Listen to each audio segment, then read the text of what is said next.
Now we're going to do division by a binomial.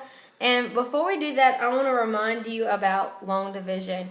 And so when we did have long division, this is just a reminder.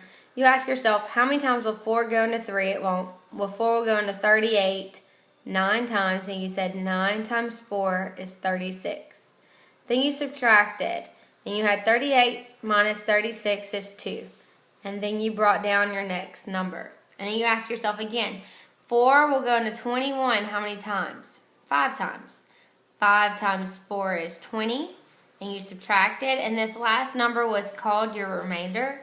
And you wrote your remainder in fraction form, remainder over the number on the outside of your division bar. So this is how we're going to do our long division. And I'm not a fan of long division, but I'm going to give you two options. One, you're not always going to be able to use long division, but when you are able to use long division, when you have to use long division, then I'm going to show you how to use it.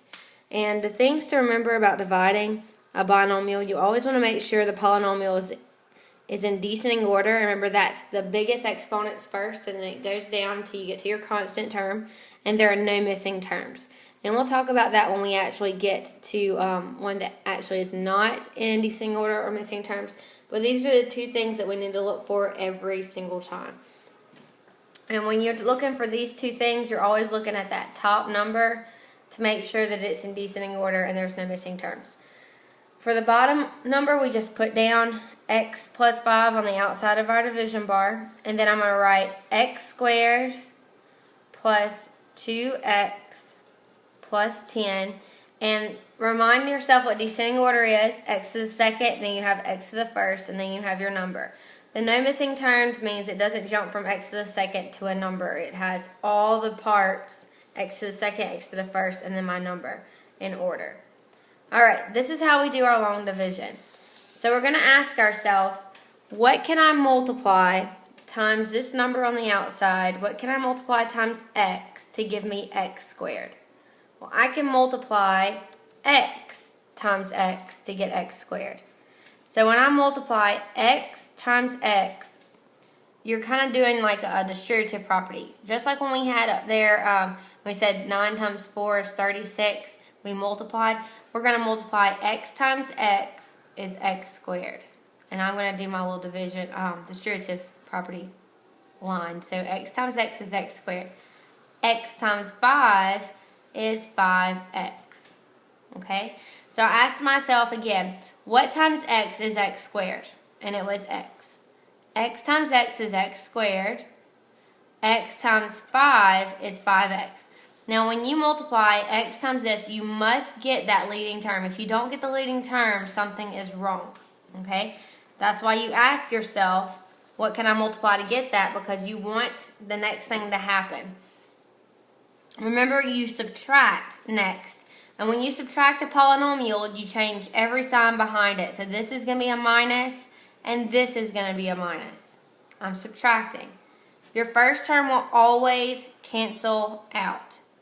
Then I have positive 2 and a negative 5. So positive 2 and negative 5 gives me a negative 3x.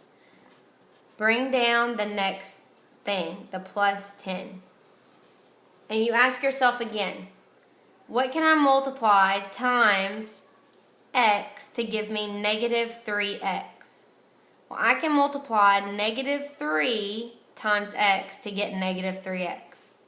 And I'm going to distribute. Negative 3 times x is negative 3x. Negative 3 times 5 is negative 15. Okay, so remember, when you ask yourself what times this number will give you that leading term, and you distribute, you must get the same thing on top or something is wrong. You must not have multiplied by the right thing if you get something different. Okay? So now the next thing we do is subtract. And when I subtract, I change every sign to the opposite. So I change this negative 3x to a positive 3x. I change the negative 15 to a positive 15. Your leading term must cancel. If it doesn't cancel, something's wrong. And I have the same sign, so I'm going to add and keep the sign. This is our remainder. There's nothing else to bring down, so I have a remainder. And remember how we write our remainder. we write that remainder over that thing on the outside, the x plus 5. So my entire answer is x minus 3 plus 25 over x plus 5. All right, now I'm going to pick up and we're going to continue to do examples like this on the next problem.